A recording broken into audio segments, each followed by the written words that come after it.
Good morning, everyone. Good morning. Good morning. Can you hear me okay in the back? Yeah. Great. And the front. I'm Kristen Sullivan McIntyre, and I'm happy to serve as today's service coordinator. And today we're fortunate to have Deborah Greene with us. Deborah's full bio is in the order of service. She has over 25 years in the field of community building, working as a writer, educator, UN delegate, and international speaker. And I'm so excited to hear your stories this morning. There are lots of things going on at North Chapel each week, and so please take time to read the announcements in the order of service. There's one about an important meeting held by Gun Sense and our local representatives on Tuesday at 4:30, and a call to action there if you can't make it. Tatum will be leading spiritual education for our children today downstairs. And after church, we will have coffee and treats downstairs, so please join us.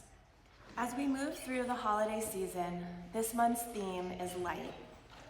I'd like to share a poem by Irish mystic and poet John O'Donoghue, For Light. Light cannot see inside things.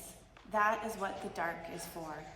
Minding the interior, nurturing the draw of growth through places where death, in its own way, turns into life. In the glare of neon times, let our eyes not be worn by surfaces that shine, with hunger made attractive. When we look into the heart, may our eyes have the kindness and reverence of candlelight. That the searching of our minds be equal to the oblique crevices and corners where the mystery continues to dwell, glimmering in fugitive light. When we are confined inside the dark house of suffering, that moonlight might find a window. When we become false and lost, that the severe noonlight would cast our shadow clear. When we love, that dawnlight would lighten our feet upon the waters. As we grow old, that twilight would illuminate treasure in the fields of memory. And when we come to search for meaning, let us first be robed in night, put on the mind of morning, to feel the rush of light spread slowly inside the color and stillness of a found world.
To introduce Deborah Greene this morning.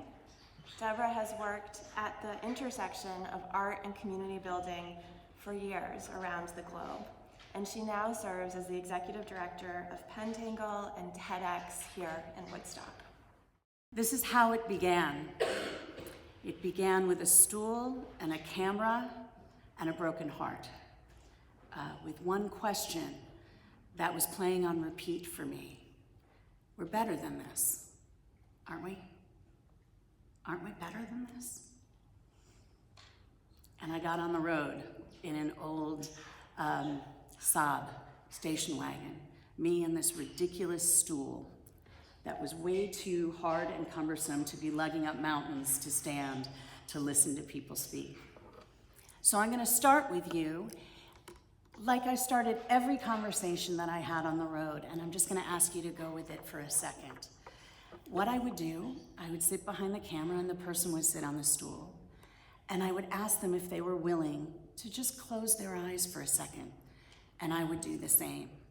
So if you would do this with me, just close your eyes for one moment. Put a hand on your belly, if you please, and take a breath. Breathe in, keep your eyes closed. And just think of one moment in your life, whatever comes to your mind, that you thought, this is peace. Yes, this is peace. And then fully put yourself back into that moment, wherever that may be, and feel it around you. And breathe it in. And then I would have them slowly open their eyes to camera. And then one more time, I would ask them to close their eyes.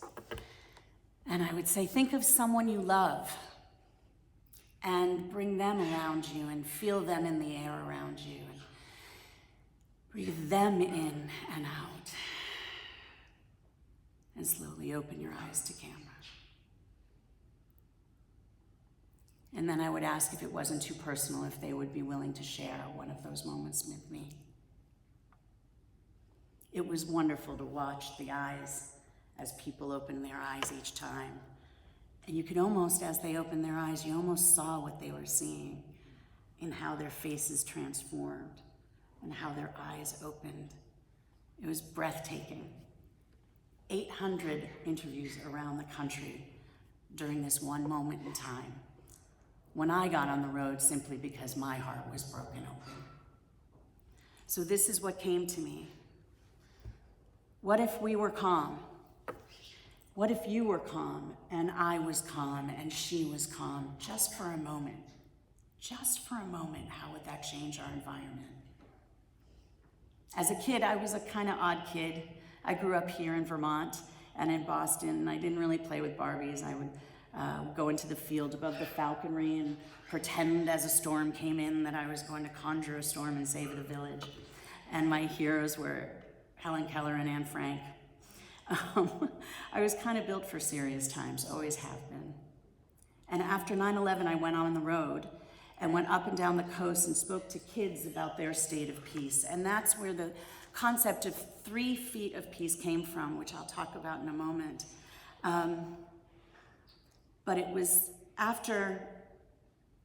before the election in 2016 that I really got on the road and spoke to people. I was on the road for 5 months, 10,000 miles, 42 states and over 800 people, and I am absolutely changed and humbled by the experience.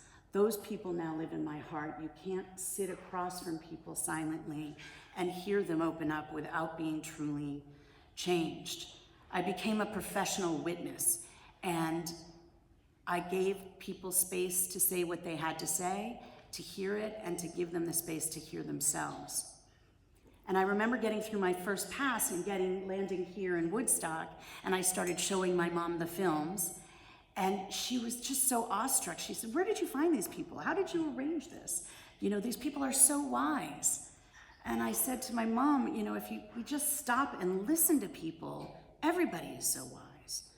In their simplicity and in their complications, we actually are each everyday gurus for someone.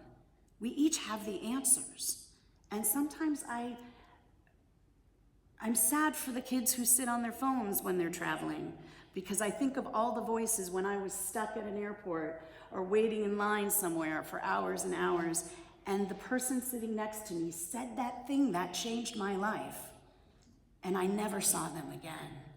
And we're missing those moments now. So I'm going to tell you about 4 stories, 4 different people that I picked from the 800 to tell you about today. And hopefully I picked them because something they said is for somebody in this room. I'm going to start with a woman named Jal. Jal I met in Utah, and she is a horse breeder. And this is what she said about where we are as a country and about our state of peace, summer of 2016. She said, "I think about it as a horse who's injured, and you have to leave the cut open and it's ugly, and it smells, but you can see it. So you can't forget about it because you're with it every day. And while you're cleaning it and putting the hose on it and cleaning it off, it slowly heals, not from where you can see it, but from the inside out.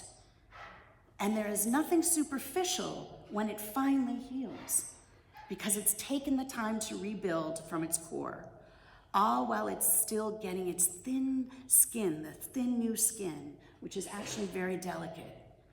And I think that's what I'm hoping for and what's happening now.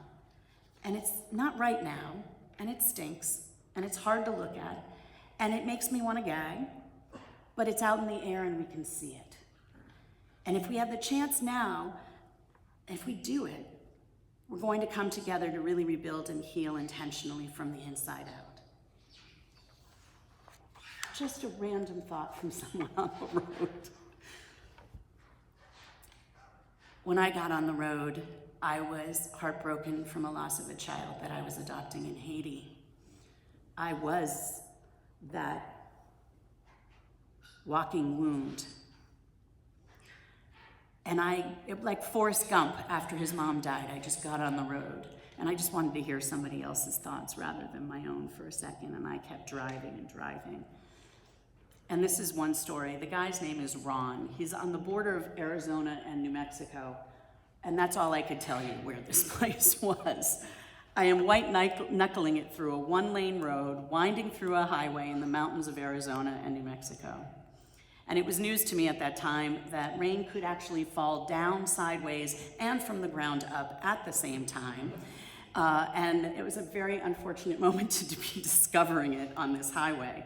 And being from New England, I kind of pride myself on being kind of sturdy stock.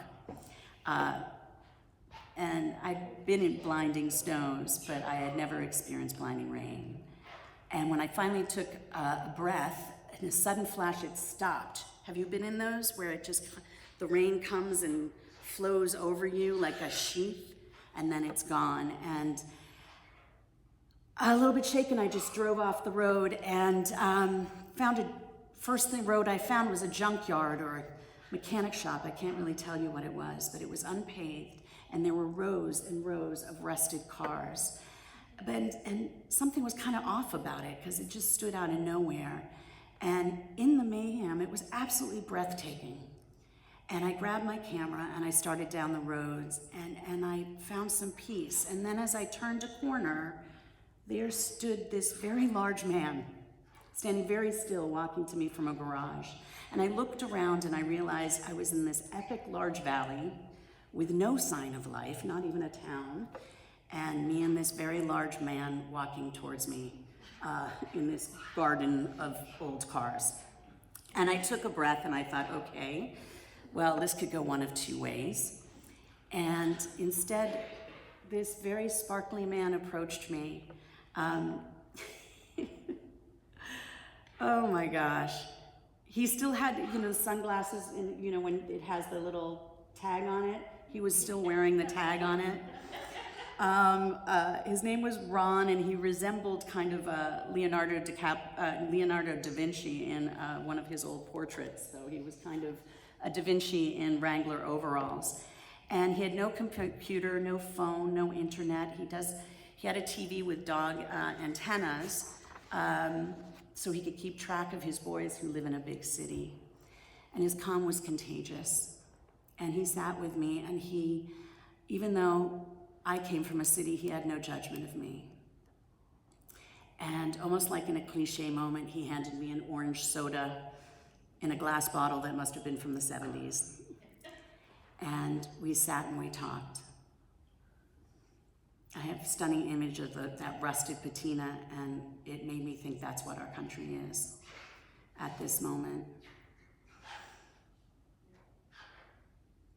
Looking at the rusted patina and forms and the beauty, it's almost like it was a reward for its time and a job well done.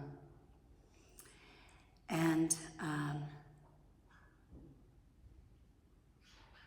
I just thought as we left that this was a day that humanity won again, that there was no judgment from either one of us, from coming from such far walks of life. I went back recently and I looked at some film that was taken in Pakistan, because at one point we wanted to go wider. And one of my, at this point I had now hired other filmmakers to go around the world and talk to people. And it was a man, and he was about 35, and he was talking about a moment of peace for him, and he was talking about his 2 daughters. And he said, it was at a wedding when my 2 daughters were still alive. And he said it very casually. And I realized this is a 35-year-old man. This was a wound of war. And it was a healing moment for me, because I recognized that no matter what, it's a you breathe, I breathe moment. That grief isn't quantitative, it's qualitative.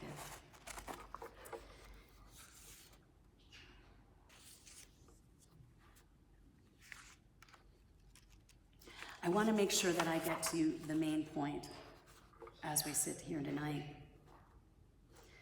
which is that we have to remember what it means to have 3 feet of peace. It was when I was with a kid who was struggling to find the words, and I said, what about 3 feet of peace? Can you create your own 3 feet of peace? And if you come to me with your 3 feet of peace and I come to you with my 3 feet of peace, maybe we will find a way to communicate to each other. And the kid lit up and said, I can do that. I can do 3 feet of peace. And for me, I always remember that as well, that when I'm in those moments when I'm not communicating, or when I feel like I'm being misunderstood, or I don't understand somebody else, maybe I can create that 3 feet of peace together. So my lessons from the trip are, we are not as different as we think. There is more love than hate.